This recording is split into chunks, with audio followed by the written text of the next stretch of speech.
Hey guys, gonna do a new upload today, and today the topic of interest is identity. And I've got a little quote here that I'm gonna read out to you. And it says this, it says, "We behave in line with who we believe we are, regardless of whether that behavior is good or bad." So I'm gonna say that to you again. We behave in line with who we believe we are, regardless of whether the behavior is good or bad. Right. And that's so true. Because most times we think that the way we behave determines who we are. But that's not the case. It's who we believe we are that determines our behavior. I'll say that again. It sounds so intellectual, doesn't it? Yeah. Right. So most times we believe that our behavior determines who we are, but it's who we believe we are that determines our behavior, right? So let me make this practical. So, like for example, in the movie of The Prince and the Pauper, right? You got two boys that look alike, right? And they decide, hey, let's switch places for a day. So, the prince switches positions with the pauper, and he goes away and he lives in the village, and they live like a pauper, right? And the pauper goes away into the castle to live like a prince. But the thing is, both of these guys behaved in line with who they believed they were. So, for example, the Pope is living in the castle, right? And you think, oh, he's gonna act like a prince, but nah, he's still acting like a pauper. He's still, drinking out of the wash bowls. He's busy, eating with his hands, you know, being all dirty. Whereas the prince, he goes away into the village and he's still, acting like a prince. He's still got the same mannerisms, he's still got the same behavior. And eventually gets fed up and says, you know what, you can't talk to me. I'm a prince. I know who I am. And everyone's like, yeah, yeah, yeah, you little peasant. Shut up. You know what I mean? But the thing is, they both behaved in line with who they believed they were. So it didn't change. So even though the pauper, he still got the mentality of a pauper, even though he's put in the position of a prince, a position of royalty, he's still acting like a peasant because in his mind he still associates himself with the idea that he's a peasant and he behaves that way. You get what I'm saying? So it's like the quote that I said before. We behave in line with who we believe we are, regardless of whether the behavior is good or bad, right? And that's so true. Like even in everyday life, you get people who walk around and they believe like, man, I'm so unworthy. I'm unattractive. Oh, how can anybody want to be with me? That sort of mentality. And you find that they can come across somebody who loves them for who they are. They love them perfectly. They're like, wow, I'm so besotted by this person. Oh, she's so pretty. But because she believes that way and believes that she's unworthy and stuff like that, she'll display behaviors that will make that person think, yo, maybe she's unworthy. This girl kind of crazy. You know what I mean?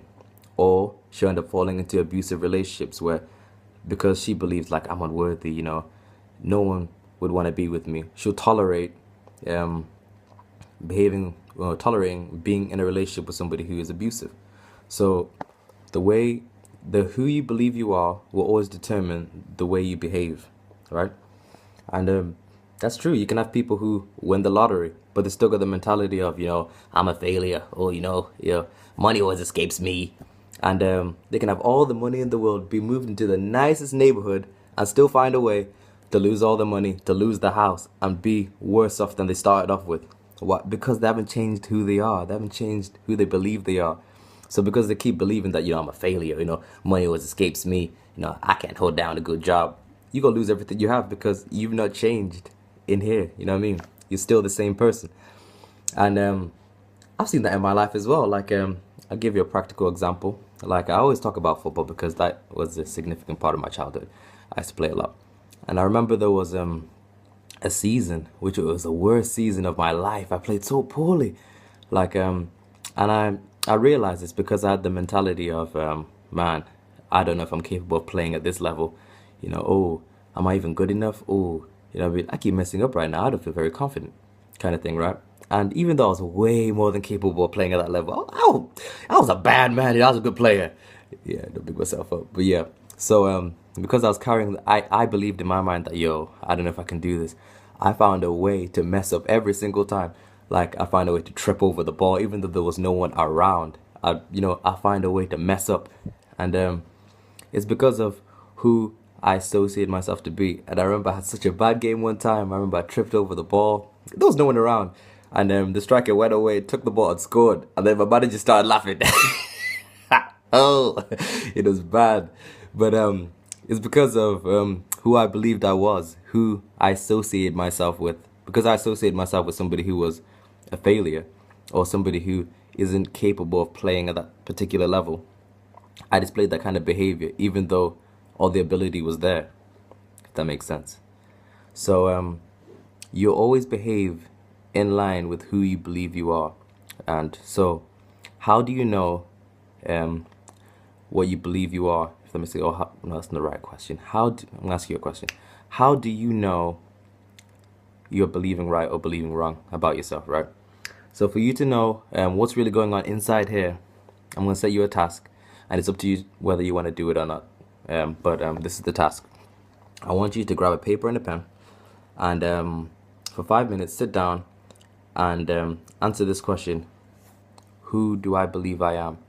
And write it out. Write down the responses that come to you straight away. So whether you think it's good or bad, write it down, and be honest.